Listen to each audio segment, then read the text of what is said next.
The wind had teeth that evening. It bit through cloth and bone as Clara Hayes pressed her weight against the barn door, trying to keep it from slamming off its hinges. Sand hissed across the fields, scraping along the tin roof like claws. "Lily," she called. Her voice was lost in the gust. The little girl appeared from behind the water trough, arms wrapped around a small rag doll, hair full of dust and static. "The sky's bleeding, Mama," she said softly. Clara looked up. The horizon was a river of fire, streaks of red sun burning through clouds heavy as gun smoke. The light made the dry land glow like an open wound. "Inside," Clara said, taking her hand. They ran for the porch, skirts whipping, the ground cracking under their boots. The air smelled of iron and old rain that would never come. Inside the small house, shadows crawled up the walls. The lamp on the table sputtered. The room was quiet except for the rattle of the window shutters. Clara knelt beside the bed, the one her husband used to sleep in, now empty for nearly a year. "Say your prayers, Lily," she murmured. Lily knelt, hands clasped, eyes closed. "Dear Lord," she whispered, "Mama says we're running out of time. So maybe you could send someone to help. Someone big enough to scare the bad men away. And if he needs a wife, Mama's good at cooking beans." Clara turned sharply. "Lily." But the girl just smiled, innocence burning like a tiny flame in the dark. Outside, thunder rolled across the canyon. Clara's lips moved without sound. Her hands trembled. "Amen," she breathed. Then came a sound, a single hoof striking the dirt road outside. She froze. One hoof, then another. Slow, heavy, deliberate. Through the window, she saw him, a shape rising from the dusk, riding out of the horizon like a ghost too stubborn to stay dead. He was massive, shoulders like a boulder ridge, face hidden beneath the brim of a dust-black hat. The horse he rode was limping, foam streaking its neck. He didn't stop until he reached the well. There, he dismounted in silence, boots sinking into the sand with a dull thud.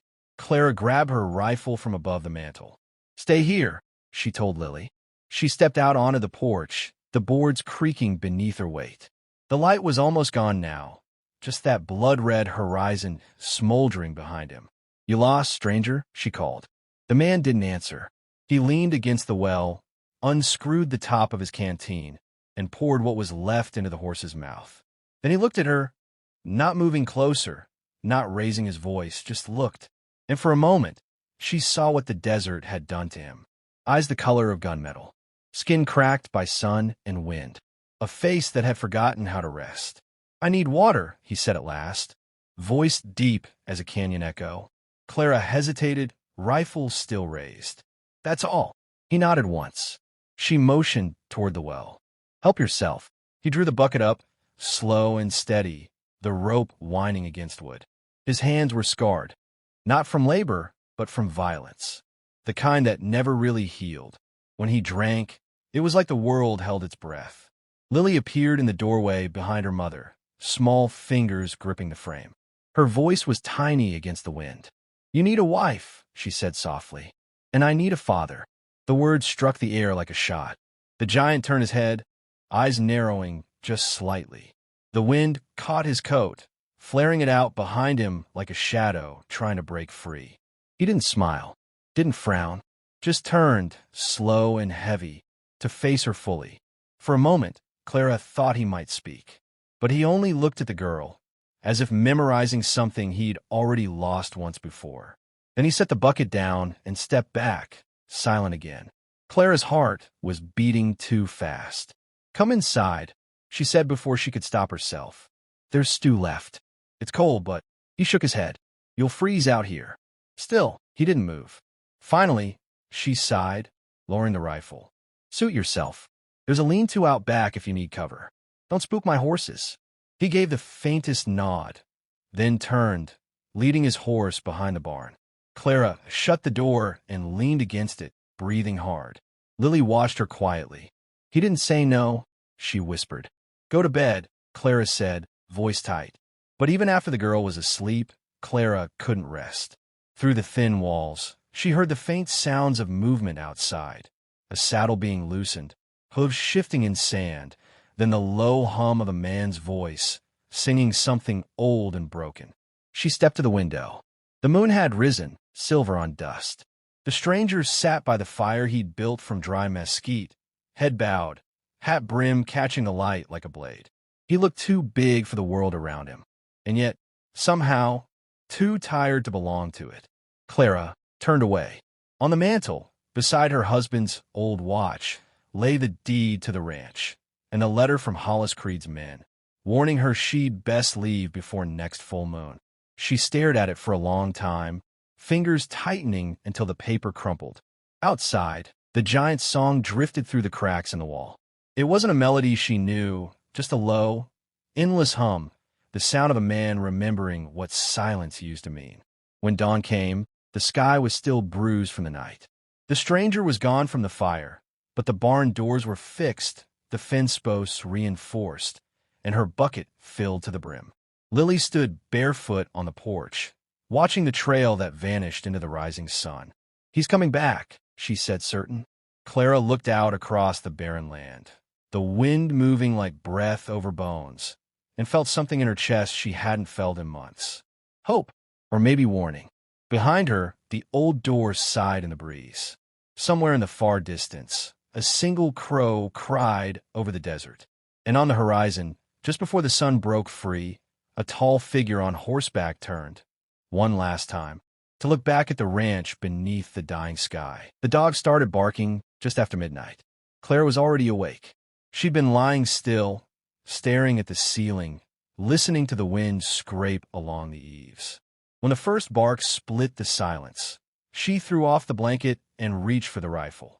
Outside, the night was black as old coal. The lantern by the porch door flickered weakly against the wind. The desert beyond was silent again, but the dog still growled low, pacing near the gate. "Stay in bed," she whispered to Lily, who sat up clutching her doll. She opened the door a crack. The air was cold and dry, full of sand. Then she saw it, a flicker of orange on the horizon. Firelight, moving. She stepped onto the porch, boots soundless on the wood, the rifle tight against her shoulder. The light grew larger, 4, maybe 5 torches drifting like fireflies across the black plain. The creak of the barn door made her spin. He was already there. The giant cowboy, coat dark and heavy with dust, walked out from the shadows. His face was unreadable beneath the hat, but his hand rested on the butt of the revolver at his hip. "Riders?" he asked quietly. 5, maybe 6. He looked at the torches for a long moment, then started toward the fence. "Don't," she hissed. "You don't even know who they are." He didn't answer, just kept walking. The torchlight was growing closer now, the faint sound of horses snorting, men laughing low in their throats. Clara followed, keeping her rifle ready. The air smelled like kerosene and smoke. When the riders came into view, they were half-drunk shadows, long coats, slouched hats. The sigil of a coiled snake burned into one man's shoulder. "Hollis Creed's mark." "Evening, widow," one of them shouted. "Heard you got yourself a new ranch hand. Big fella. Maybe he can teach you how to share." The others laughed, cruel and loud. The giant stopped at the fence line. He didn't raise his gun, didn't say a word. He just stood there, a dark wall between the torches and the house. The riders slowed, uncertain. Clara's pulse hammered. She could see the flicker of confusion pass through them. The moment when they realized just how tall he was, how still.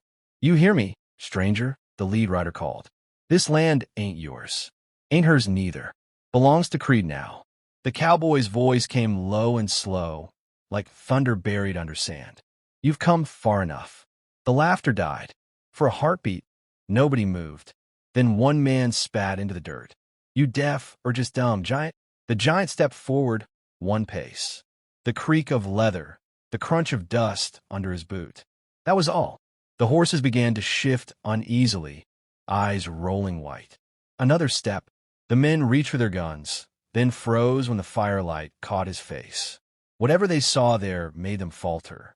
"Let's go," one muttered. "He ain't worth it." The leader sneered, but when the giant's hand moved, barely, toward the revolver, the sneer cracked. In a rush of curses and dust, the riders turned. Torches wheeled away into the dark. The hoofbeats faded, swallowed by the wind. Clara exhaled slowly, the sound trembling out of her. He didn't turn back toward her right away, just stood there, watching the horizon where the men had gone. Then he said quietly, "They'll be back." Clara lowered her rifle. "Who are you really?" He looked at her, and for a moment something flickered behind his eyes. Not fear, not pride, but a kind of exhaustion that lived deeper than either. "A man who's done too much to deserve a name," he said. Then he turned and walked toward the barn. The next morning, Clara found him already working. The hammer blows echoed across the plain. He was reinforcing the gate, setting new posts where the wind had rotted the old. "You don't need to." He kept working. She stopped trying to argue. By noon, there were traps laid along the road. Ropes, nails, a ring of oil lanterns buried just beneath the sand. She watched from the porch, arms crossed, unable to decide whether she felt safer or more afraid. When the sun sank again, the desert turned red.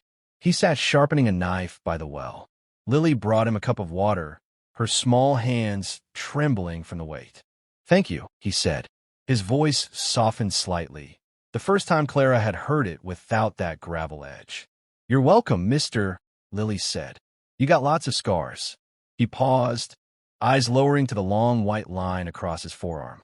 "Yes, I do. Did bad men give in to you?" He didn't answer. Clara called sharply from the porch. "Lily, supper's ready." The girl skipped back inside.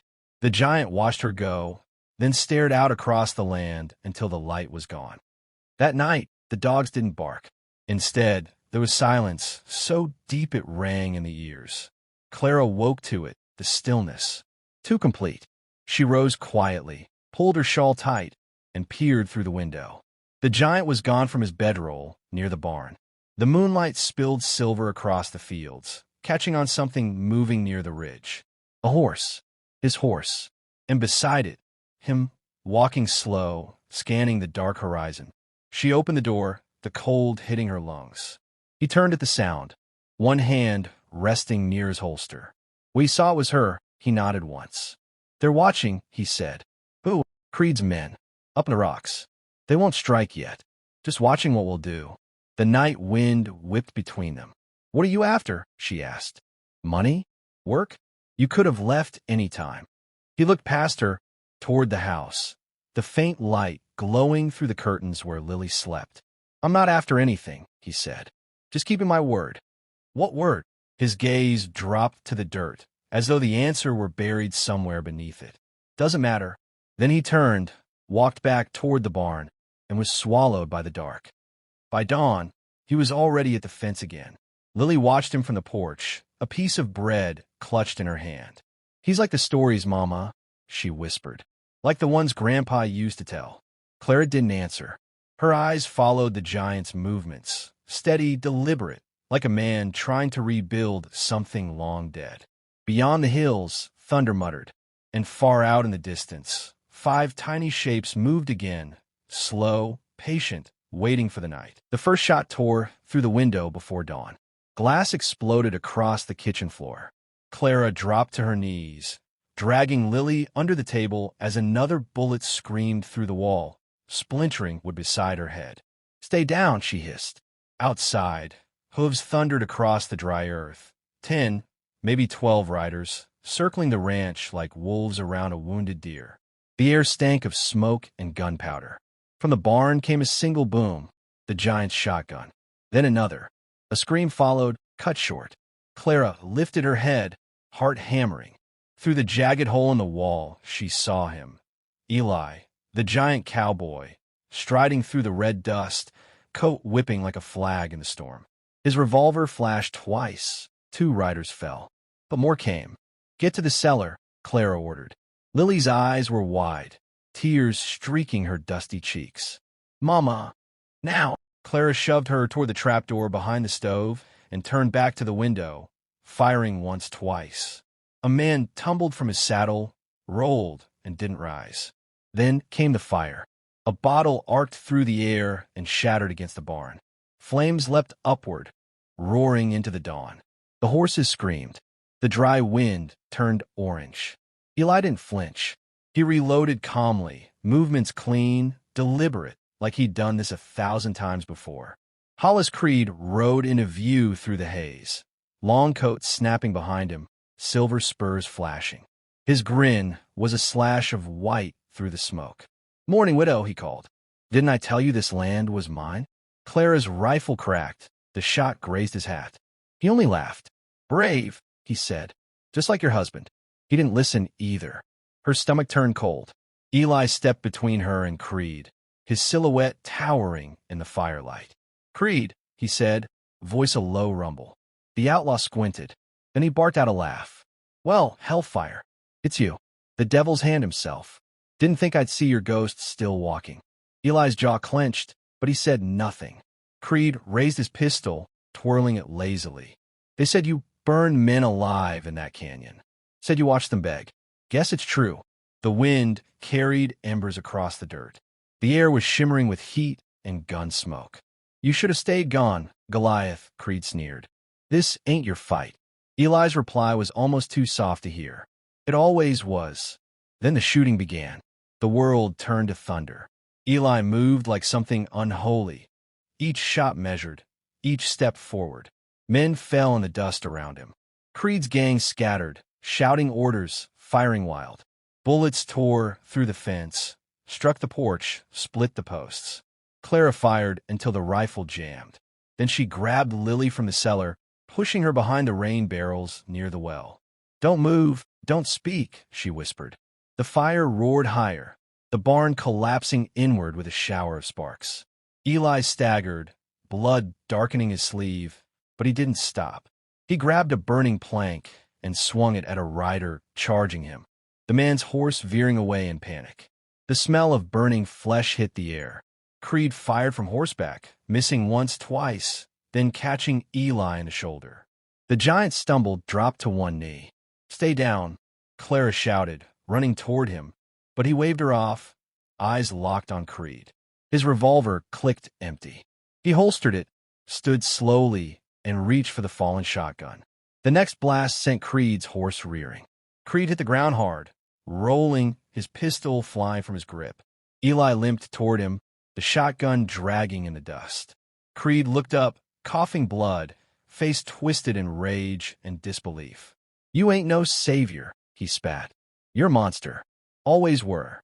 Eli stopped above him, smoke curling around his shoulders like a cloak. "Maybe," he said, "but not today." He pulled the trigger. The echo rolled down the valley like thunder off stone. For a long moment, there was nothing. No gunfire, no voices, just the hiss of the fire and the moan of the wind. Then Clara was there, kneeling beside him. His coat was soaked with blood, the skin of his arm scorched from the blast. "Eli," she whispered, pressing her hand against the wound. "You've got to stop." He looked past her, toward the house, where Lily stood barefoot in the dirt, tears streaking her face. "She shouldn't have to run anymore," he said quietly.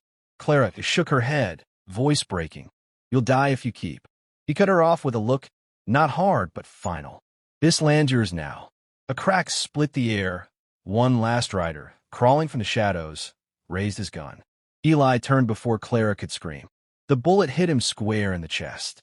He didn't fall right away. He steadied himself against the well, raised the shotgun one last time, and fired. The man went down. Eli dropped the gun. The silence after was unbearable. Only the fire spoke, whispering low across the scorched earth.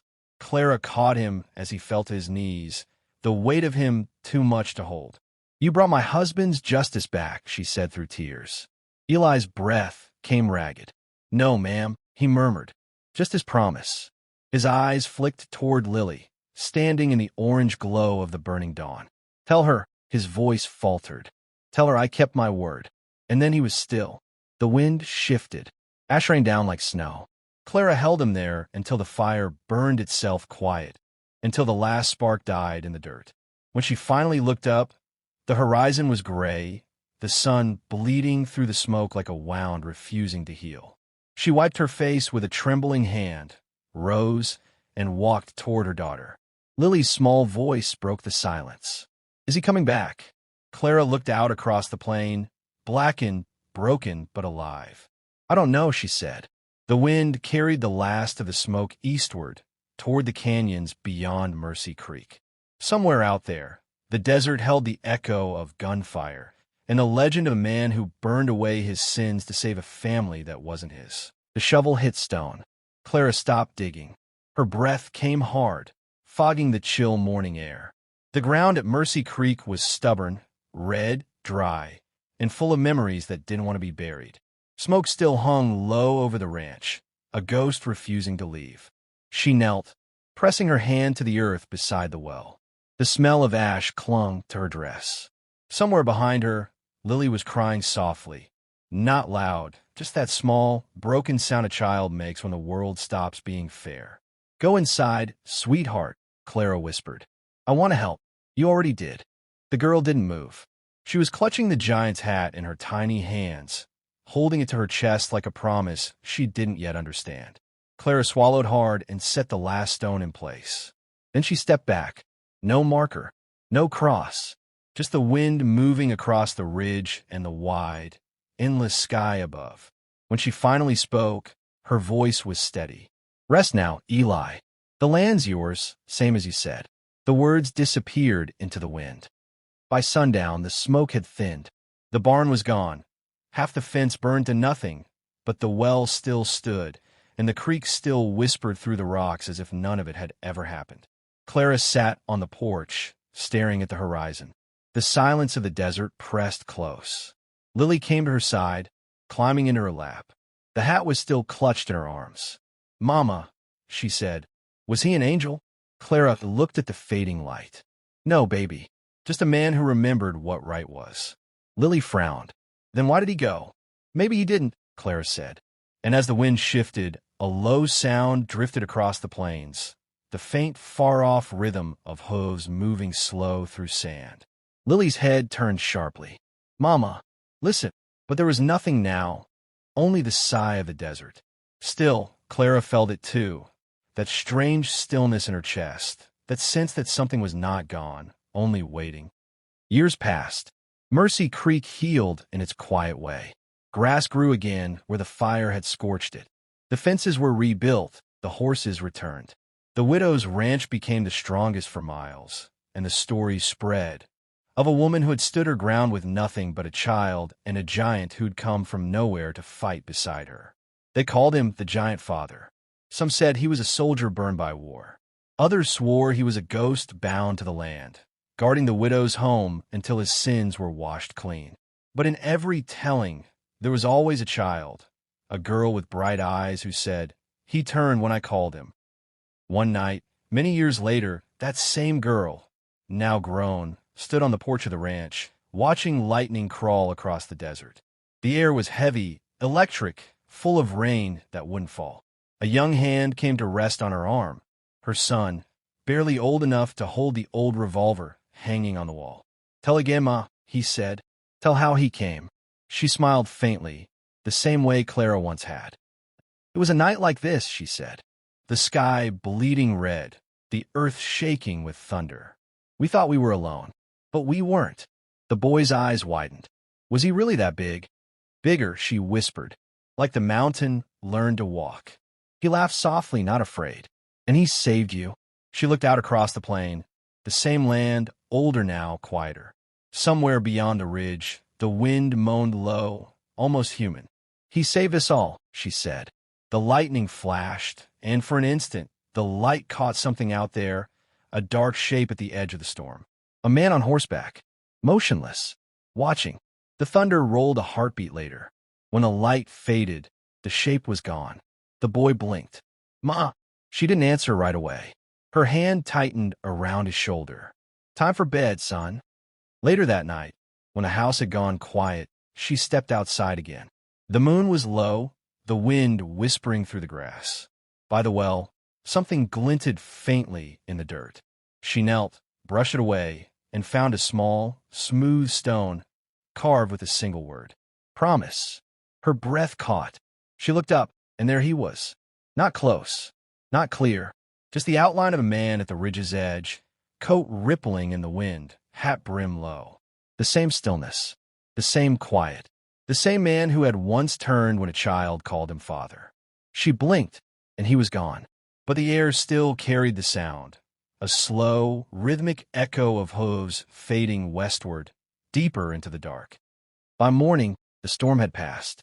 When the ranch hands came up from town, they found the fences untouched, the horses calm, and the well newly filled to the brim though it hadn't rained a drop. No one could explain it, but the old men in town nodded when they heard. They'd heard it all before. Giant Father still keeps watch, one said. Ain't no thief, nor fire, nor creed man ever crossed Mercy Creek since. And around the saloon tables, around the church steps, around the campfires under the stars, the story lived on. A story told in a low, rough voice that always began the same way. They say out past Mercy Creek, where the sky burns red and the wind smells of ash, there once was a giant who turned when a little girl called him Father. He came from nowhere, fought like thunder, and vanished with the dawn. Maybe he was just a man, maybe an angel with a gun. But if you ride far enough west, you'll hear the story still, the tale of the giant Father. The old storyteller's voice faded into the crackle of firelight. The listeners sat silent, their faces caught in the glow. Finally, one boy whispered, "Did he really live?" The storyteller smiled, eyes lost in the flames. "Live," he said softly. "Son, the land's still his. Every time the wind howls across that desert, that's him walking, watching, keeping his word." The fire popped. Sparks rose into the night. And somewhere out beyond the dark hills, a single hoofbeat echoed, deep, patient, eternal, beneath the endless sky.